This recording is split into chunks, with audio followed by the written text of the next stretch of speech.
All right, we should be live here. Let me just go ahead and pull up the chat on my second screen here so I can monitor that. And yeah, welcome to this stream that I'm putting together here on kind of demystifying the 4chan hack, because there were there's a little confusion I noticed, like when it first was announced, in terms of what actually happened. And so I thought I would break it down for you guys, first at a high level, so pretty much anyone can understand, and then we'll go into some of the more technical details as time goes on in the stream here. But yeah, we'll make it interactive, so feel free to drop any questions, comments, different stuff like that in the chat. Like I said, I'll be taking a look at that. So I kind of put together a slide for you guys here as well on kind of the high-level overview of the steps involved here, what all happened. And we'll kind of go at it piece by piece. And if you're not familiar with this topic, yeah, essentially the website 4chan, the forum, got hacked pretty badly, and to the point where I'm not even sure when it's going to be back online. This is definitely going to be a pretty tough one to recover from. I do expect, though, as a little spoiler alert, cutting to the chase here, I do expect it will probably be back at a certain point, but it's going to be a long road to recovery. They're going to have to do a lot in the case of this vulnerability and exploit in order to get it back. I don't even know if they might actually lose a lot of data in this as well. But yeah, if you're not familiar, 4chan is the site that has spawned many memes and things like that. Things like the Pepe the Frog meme, what else? The Soy Jack meme came from 4chan as well. And yeah, so any quick questions you guys have for me before we jump into the topic, let me know. If not, I'll just start off by giving some of the groundwork on this. Essentially, the attack was attributed to the Soy Jack party, which we can pull up some of the stuff to illustrate this on screen. I'll pull up a few links and stuff for you guys. Let me also get my chat going on the other window here. Okay, great. So essentially, the Soy Jack party is I guess you could say like a fork. It was basically they were once part of the main 4chan site under the /QA sub forum, or whatever you want to call it. It was like a Q&A sub forum. And essentially, eventually they banned it from the site, and they kind of cited that it was for too much hate posting and trolling. Basically we're witnessing like an internet like nerd war here between like the Soy Jack party and the 4chan people. So these are big communities known for, the kind of nerd communities, for lack of a better term. But look, I'm a nerd to a degree as well. I do cybersecurity, so I'm not knocking on them. I'm not hating on them. But if we're to speak objectively here, that's pretty much what's going on. So a rival nerd group hacked another one, essentially. But anyhow, the Soy Jack party site was spawned later because they used to be, they kind of formed under the main 4chan site in the sub forum of /QA for questions and answers.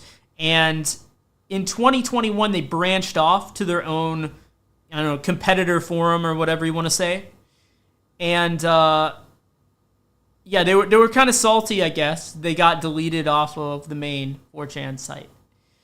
And so if you fast forward to this past April, the 4chan moderators, as an April Fool's joke, recreated the /QA sub forum on the site.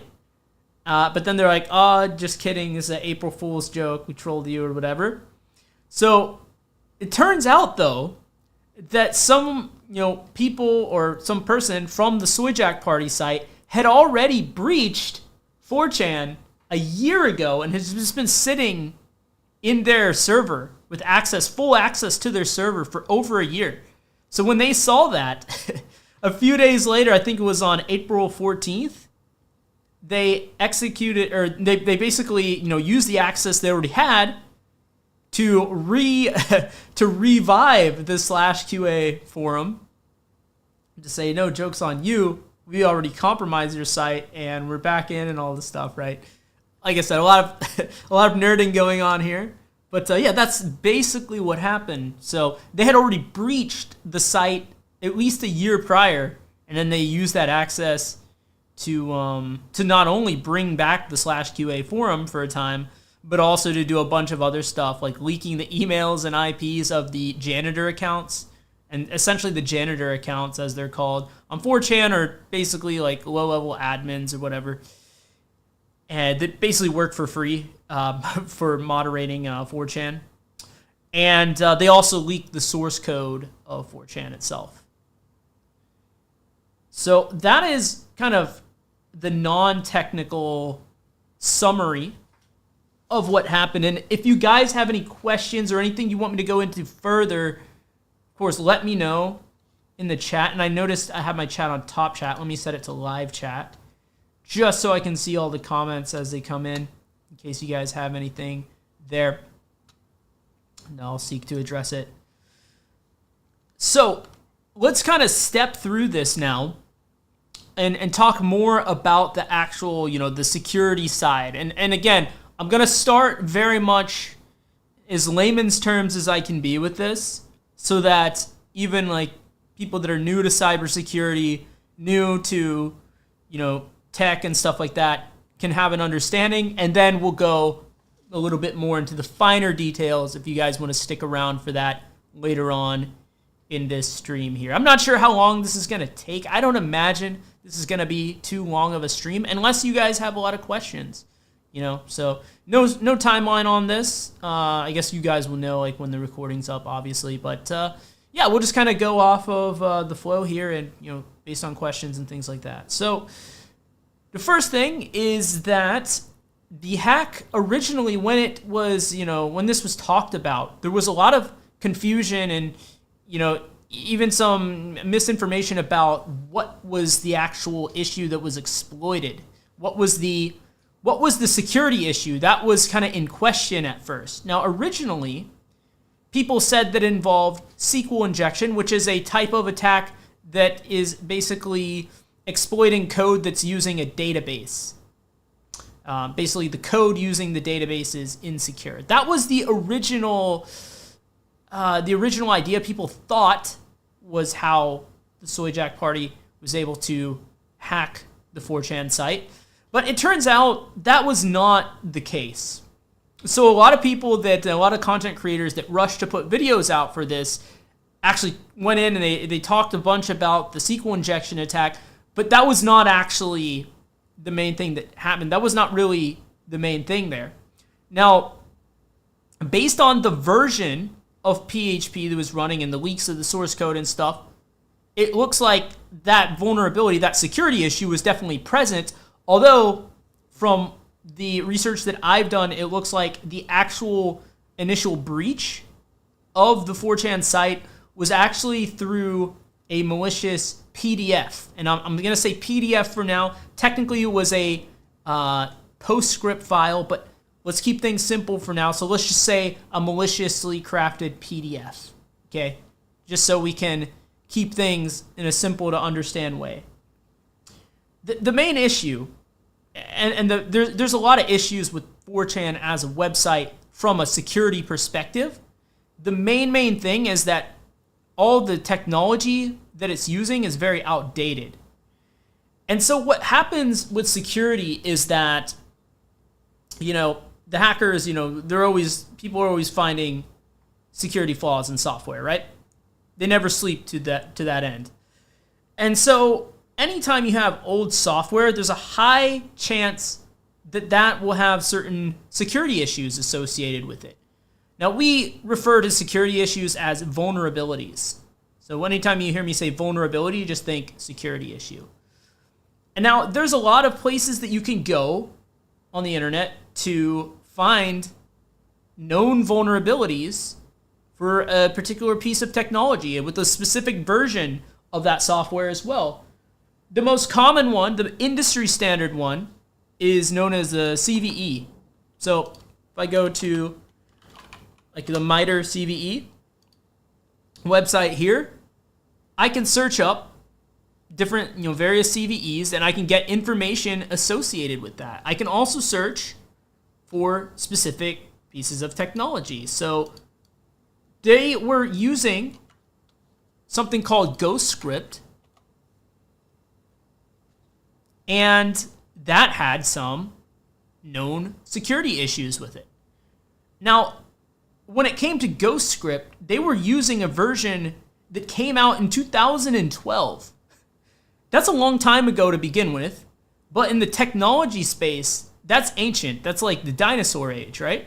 So if I just scroll through here, you can see just how many CVEs or known security issues have sprung up with this just in the last year alone, in the last 2 years. So if we scroll all the way back to 2012, a lot of these will be valid. Not all of them, because maybe some of them could potentially impact newer functionality that didn't exist in the 2012 version. But a good number of these are probably going to be valid. Now, if we just zoom out once again, going back to this slide deck here, we can see that if we think about the attack coming from PostScript or malicious PDF, let's say, that was the initial way in. Once they were able to compromise the server, which was also out of date, by the way, running FreeBSD, which is basically, you can think of a version of Unix. So think of FreeBSD kind of like if you were to cross Mac and Linux together. That'd be the best way that I could describe it. It's basically an operating system. Kind of like how you have Windows, you got Mac, you got Linux. It's a variant of Unix, kind of like the Mac is. It's an operating system, and that operating system in particular, the version they were using was released back in 2014. But anyhow, once they used this malicious PDF PostScript attack to breach the server and gain access to the server, they then needed to look for what we call privilege escalation opportunity. They need to find another security issue that will allow them to go from user level access on the server to full on access on the server. Basically, in the Unix land, we call it root access, having access as the root account. This gave them the ability to become what we call global user permissions on the site, and from there they can do anything they want on the website. And so they were able to find a second security issue that allowed them to escalate their permissions. And that was actually by abusing a binary that was set with SUID permissions, which I will cover later. We're going to keep things simple for now. But basically there was another file on that operating system that had a vulnerability that they were able to abuse to elevate those permissions. And like I said before, once they did that, they were able to do whatever they wanted on the server and on 4chan. And so what they did was, they read all the user data, leaked emails and IPs of the janitor accounts, leaked the source code, and pretty much torched the site. So, any questions on that from a high level perspective? And then we will go into some of the finer details of how these attacks were actually carried out, what the security issues were, and everything like that. Now, to touch on the PHP component of it, that was also outdated. The version of PHP that they were running has not been updated since 2016 because, if I remember correctly, 4chan was actually sold. The original creator sold it off to another company, and it looked like, or another user or something. And since then, and I think that happened maybe around 2016 or something like that, And pretty much the components have not been updated since then. So most all the components are like 2016 or older. In the case of Ghostscript, which was the vulnerable component that allowed them to abuse it with the malicious postscript, that hadn't been updated since 2012, like I said. And the operating system itself from 2014. Now, I may have just overlooked this, so if you guys know, please drop it in the comments on this video. But I did not see it explicitly stated anywhere as for what the specific CVE was that was abused in this. I mean, we could take a look at, one of the things we could do is take a look at the MITRE site, and we could kind of speculate a bit on what it might have been. I'm just scrolling through here. And let me see if this is, let me make sure you guys can, okay, yeah, you guys should be able to see the screen here. And the stream might be a bit delayed from what I'm seeing, so, you know, just drop it in whenever if you guys happen to know. I didn't see it in my initial research, though, but we could kind of scroll through here. There's been a lot of memory corruption vulnerabilities, traditionally, against Ghostscript, although from the reports that I was reading, it did not sound like the exploit involved memory corruption. But yeah, we have all kinds of stuff like heap corruption, overflow, you know, stack-based, and different types of overflows, memory corruption in general, which is very common with tools that are dealing with like raw binary data, as Ghostscript does. Basically, what Ghostscript is it is a program that will read in PostScript files, and I'll explain what those are in a second, and convert it to a PDF. So these PostScript files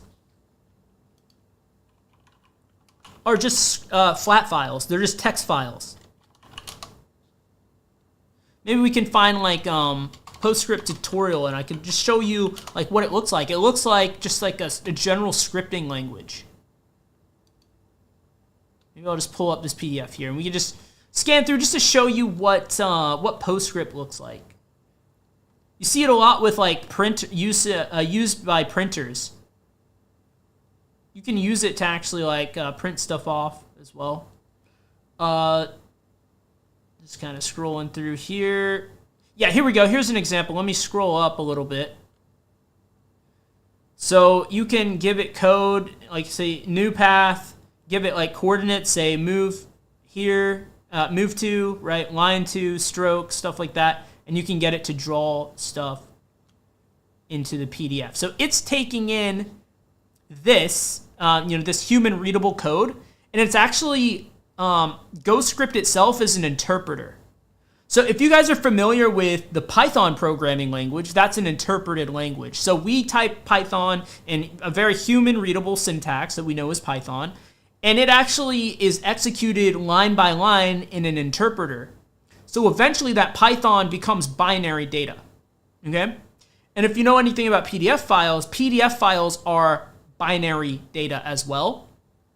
So what we're doing with PostScript is we're writing PostScript, which is a human readable text file, and we're running it under an interpreter that's going to convert that into the binary data of a PDF. And the interpreter responsible for going line by line and executing that and turning it into the binary PDF data is Ghostscript. That is one option. There's different interpreters that can do this as well, but the affected component here that was exploited was Ghostscript. And because this version of Ghostscript is super old, 2012, we can leverage a lot of those vulnerabilities that are publicly known from the CVE database to actually exploit the various security flaws that were discovered later on in Ghostscript. So the way that an attacker would take advantage of any security weakness in Ghostscript is they would create a malicious PostScript file. Remember, the PostScript file is just a text file that is being interpreted by Ghostscript, turning into PDF. So if we put some malicious code here to abuse the interpreter, the Ghostscript interpreter, when that line gets interpreted, it will exploit whatever security issue in Ghostscript to then give us, remote code execution, or basically allow us, whatever it says in the CVE line here, right? If we just take one of these, so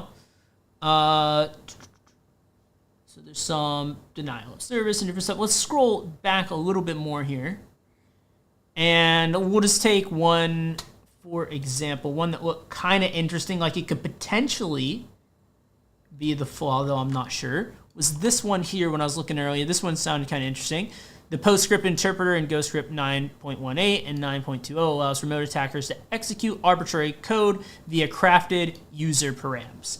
So if I were to translate this, there's user parameters in your PostScript that, or actually maybe in Ghostscript, and we're able to craft a malicious PostScript file that will inject into those user parameters and exploit some kind of weakness, I guess, in the parsing or something like that, that will allow us to actually break out of that and execute our own arbitrary code.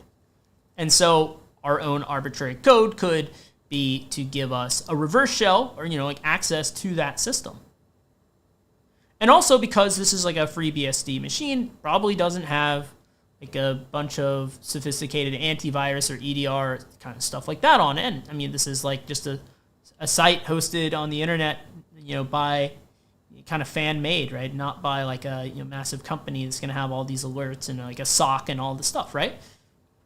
So it makes sense that if you find a vulnerability like this and exploit it, if you do it halfway well, you could persist in that environment without having to be the most sophisticated APT, right? And that's how you had some nerds in a rival forum who were able to do this, right? And they're able to persist for a year in their environment, undetected. Now, I don't know for a fact, like I said, that it's this CVE necessarily that was exploited, but it seems kind of promising. There's some, that seem like they're more probable than others. But yeah, let me know what you guys think in the comments as well. But now that we know how the initial compromise took place, let's go into that second part. The elevated permissions. They elevated their permissions by abusing a second security issue on the system. In this case, it was a mistaken SUID binary. What does that mean? Well, before I can explain, SUID binaries, we got to understand what is setuid in Linux. What are permissions? What are file permissions? Even before that, what are file permissions in Linux? Well, in Linux, the file permissions are a lot more simple than, like, say, Windows. It's pretty straightforward in Linux. There's only 3 permissions you can have. You can have read permission, you can have write permission, you can have execute permission, and you can have any combination of those. So if you do a ls -l, it will actually list the full permissions of each file and folder. And what we see is something like this, right? Let me just zoom in a bit here. The way you read this is, well, first of all, if you see a D here, it means it's a directory or it's a folder, essentially. If you don't see a D here, then it's a file. Now, we read these 3 at a time. R is for read, W is for write, X is for execute. Now, as you see, though, there's 3 groupings of these. They each correspond to something different. The first one here corresponds to the permissions of the file owner. This is the file owner here, this first name.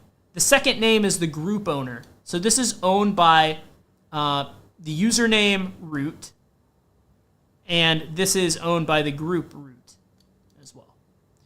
So the first 3 correspond to the file owner. So if your username is root, this will correspond to you in this case.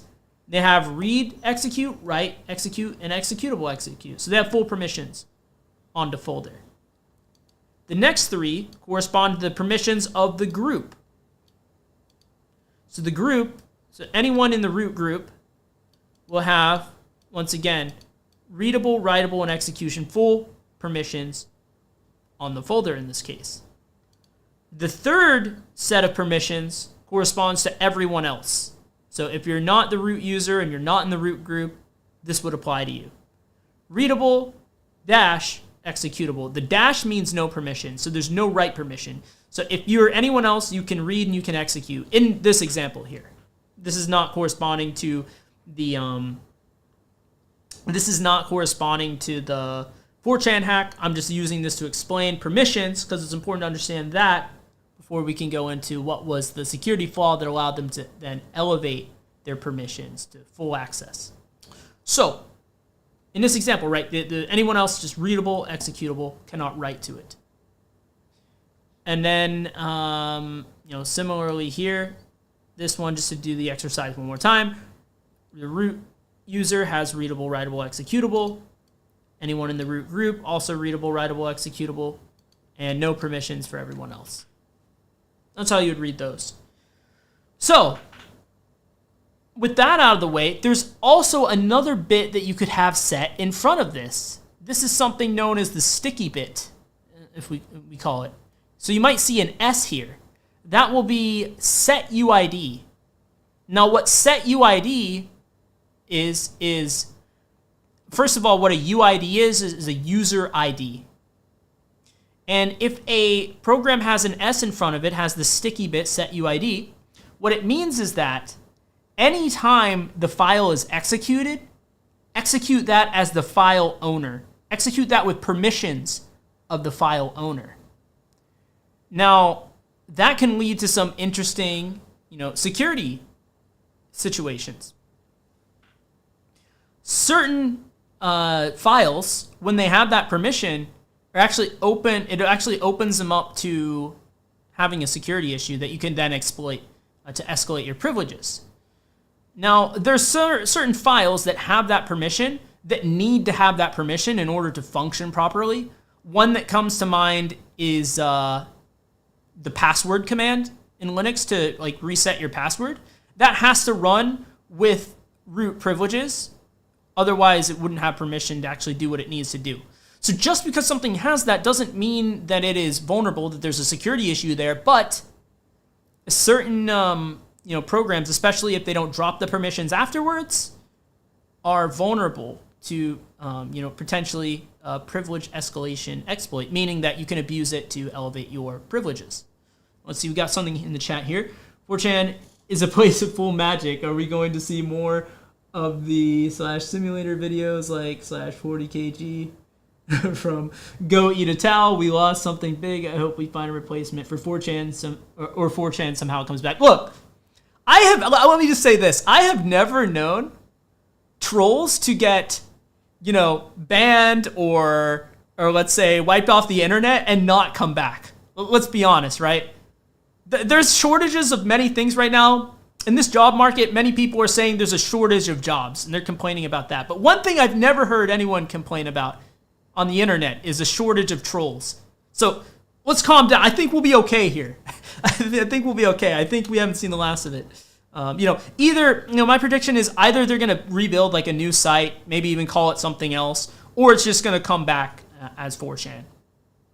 Either way, yeah, I don't think that this is going to kill off all trolls, and there'll be another avenue for similar content of what you found on 4chan. I'm pretty confident of that. But let's look at now some of the known vulnerable binaries that should not have set UID permissions. There's actually a site called GTFOBins. For those of you that do some offensive security stuff, you might be familiar with this site here. This will tell us all of the binaries, all of the well-known binaries that are, especially the ones built into Linux, but some that are add-on ones as well, that have known security issues if they have various permissions. What we're concerned with are the ones that say SUID. And I think, if I click here, I can filter by that, right? So all these here, you should never have set UID permissions on them, or they will lead to some kind of security issue. Not necessarily elevation of privilege, but in many cases, yes. So if I just take one at random, let's go with curl. Let's take a look at this. If we have the SUID permission, let's see what we can do. It does not drop elevated privileges. That is the key piece. That is why it can't have the SUID bit. So you can use it to abuse access to the file system or escalate or maintain privileged access as a SUID backdoor. So here you can use it to run sh-tac-p, which will spawn a shell as the root user and basically allow you to elevate your privileges that way.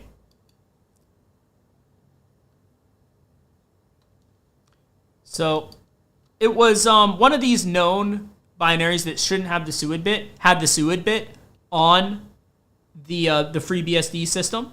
So after they got access into it, they used that access, abused the second vulnerability here, whichever binary had the SUID bit that shouldn't have, and they used it, they exploited that to then go ahead and get full-on access to the server.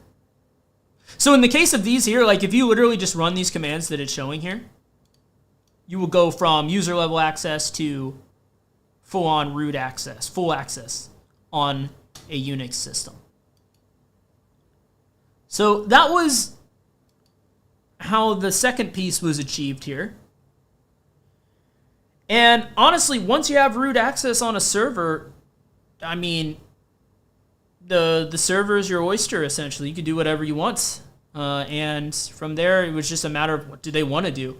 Right now, like I said, they actually sat in their environment with full access for a period of time, for a year, from what I heard. And so, it's up to them what they wanted to do. And then when they turned it into the whole war after they got mad that they trolled them on the April Fool's joke thing, that's when they said, you know what, we're gonna utilize our access here and we're gonna destroy 4chan, right? We're gonna leak the emails and IPs of the janitors and all the stuff. Now, there's some other information that's been floating around out there, especially on X or Twitter, right? I've been seeing a lot of people saying how, when they leaked the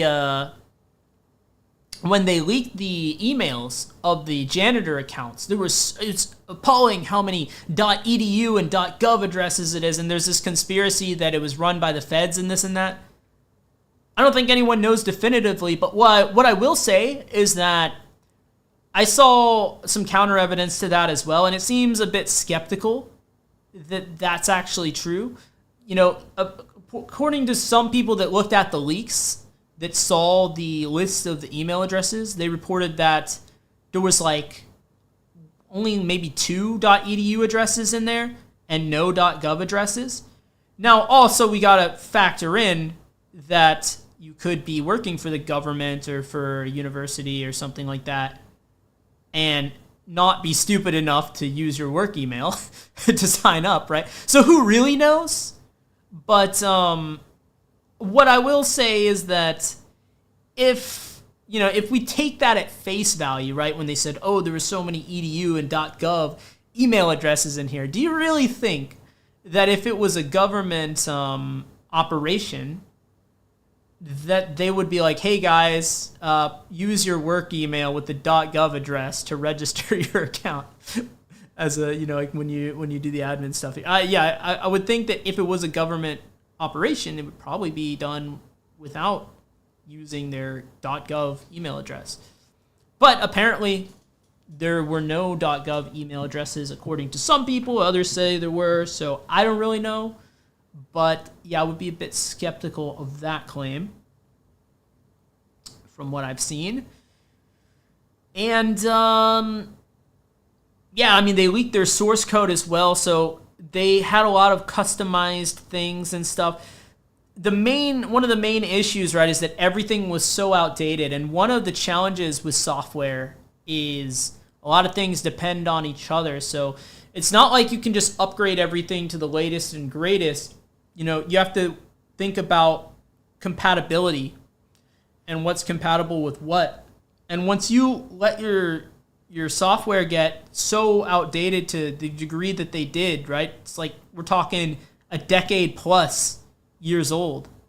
it becomes really like exponentially more difficult to upgrade your components, because you might want to upgrade something, but you can't because the other thing that it depends on also needs to be upgraded. And then even the operating system itself was, over a decade old as well. So what it sounds like is the original creator of the site was, fairly up to date, keeping stuff up to date. But then when he sold it off, they pretty much just left it as is, didn't touch it for so long. And I guess they just kind of hope not to get hacked, which is never a good plan in the modern day, especially when you're dealing with trolls. That's another thing we should say here, because the Soyjack community, these are like the nerdiest of the nerds. Like, these guys have triangulated people's locations based on there's like, if you guys remember back to like the 2016 with the election with Donald Trump and stuff, Shia LaBeouf was posting all this stuff on like Trump, like showing a flag, like anti-Trump stuff, and like was posting this flag that he put up that said "Don't let him divide us" or something like that. And he literally just posted the flag like in the sky and stuff, and based on the blue sky background, the shadows and the flag itself, these people triangulated his location. I mean, we're taking OSINT to like the most spectrum level at this point, but they did it, and they were able to identify his location, right? So these guys, I'm just using that as an example to say that some of these guys are, they're going to stop at no ends to carry out their will when it comes to this stuff. So yeah, you really have to factor that in, especially in this space when you're dealing with that. You don't want to be leaving your stuff super outdated. I mean, no one wants to do that, but especially them. But yeah, as we see, that was only able to last for so long, and now it was completely hosed. What else did I want to say here? Did you guys have any further questions on this? Hopefully I helped kind of distill this down, kind of break this down a little bit for you guys. Another thing I did want to highlight as well is that this is a case, and I've been saying this recently on my channel, but this was a clear case of it not being social engineering, a modern attack in the modern day that was more than just social engineering. I think there is a big kind of misnomer out there where a lot of people believe and a lot of people say on their YouTube channels, on their content and stuff like that, they kind of perpetuate this idea that it's all social engineering nowadays. That is not the case. Yes, social engineering is the biggest chunk of the pie in terms of what are attackers using to gain initial access and stuff like that. But absolutely, vulnerabilities are still getting exploited out there all the time, and they're being used for initial access. They're being used at every step in the process. In this entire attack chain, at no point was social engineering leveraged. This was all, pure exploitation of security issues, right? From the malicious PostScript that was able to exploit the out-of-date Ghostscript interpreter, to the privilege escalation by, exploiting a binary with set UID permissions incorrectly set. This was pure attacks on vulnerabilities. So, How to Cyber asks, is it being streamed on YouTube or other platforms? That's a good idea. I'm only streaming on YouTube for now, but that is a good suggestion. I probably should be streaming this out on other platforms. I'm going to have to fine tune and kind of figure out how to optimize things there in the future. But yeah, for now it's only on YouTube.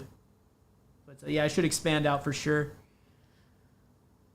But yeah, this is a perfect example of that. And I've been saying this for a while. I've been kind of beating this drum for a bit. But yeah, modern exploitation, these attackers, they're opportunistic, right? They're going to use whatever they have at their disposal. Especially we see this with nation state actors, right? Where a lot of times they're using 0 days. They're using known vulnerabilities as well. They're using end days. End day weaponization is really big. That's why if you have the skills to weaponize stuff, there's a huge market out there because these things are being used all the time. It is a really crucial skill set. Not crucial in the sense that you have to have it especially to get into cybersecurity or something like that. That's not what I'm saying, but it's crucial in the sense that we all rely on exploits. Like even us on the white hat side or whatever you want to say. In order to do our jobs as pen testers, we rely on exploit developers, right? Researchers that are finding and weaponizing these vulnerabilities so we can use it in our pen tests as well. So we can use it in our red team engagements, right? And then the bad guys obviously are relying on it as well. And here's an interesting statistic that a lot of people probably don't know, and that is over 90% of the CVEs out there do not have publicly disclosed exploits. So that's another kind of powerful thing. If you have the skill set to weaponize exploits, you can use them in your, in your engagements and things like that. On the red team side, you can, even some teams, some sophisticated red teams will have vulnerability researchers and things like that that will feed in exploits to the red team so they can use it in their engagements and things like that. So there's definitely a market for this stuff, a market for the skill set. Let's see, we got another comment here. Okay, well, I have you here. I'm trying to get back into pen testing. I did it a couple years ago, now slowly getting back into it. I'm very familiar with AD pen tests, but want to get into web stuff. Well, hey, it's a great stream because all of this involved web stuff pretty much here. I would say if you want to get into web stuff, my number one recommendation on the resource side would be Portswigger Web Security Academy. That is the most comprehensive reference that I know on web vulnerabilities. So just go through the Web Security Academy. It even has some labs and stuff like that. I would highly recommend that. And then from there, if you want to go really deep into web and you want to learn like some of the modern attacks and even exploit some modern CVEs and stuff, Pen Tester Lab is a pretty good resource as well, I would say. Those are two good training platforms. And I know you're saying you want to get back into pen testing. I'm guessing then you're not doing it on the 9-to-5 job.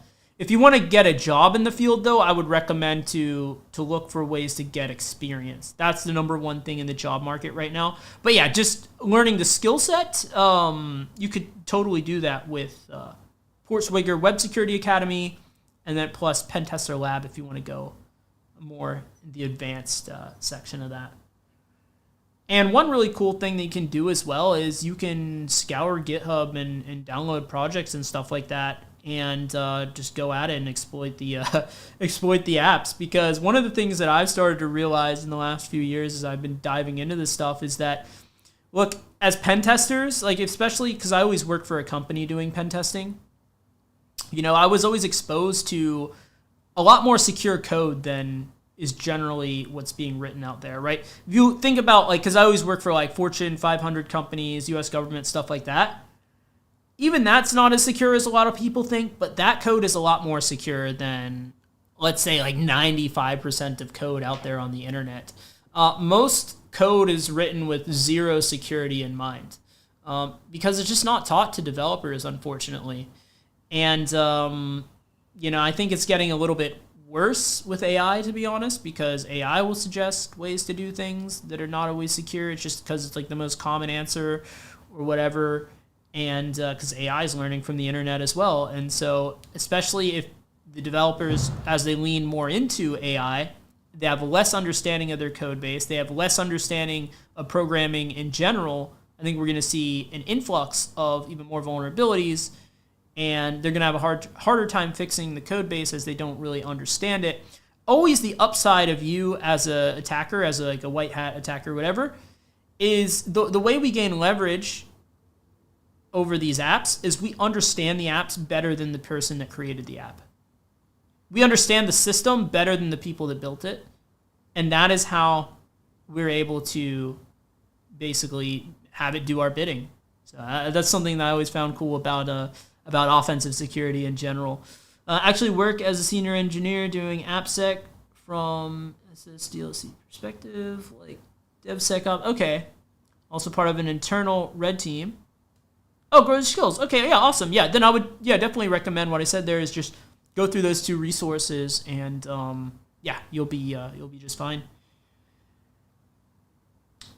But yeah, any last questions you guys have? I think that's pretty much it for the stream today. Hopefully you guys enjoyed it. Let me know what you think down in the comment section below, as I am, I'm trying something new here with some of the topic streams. This one was pretty interesting, and I thought I had like a perspective to bring to it, because I noticed there was a lot of different information floating around out there. I know originally people were saying it was SQL injection, but it turns out it's the PostScript based exploit there on the way in.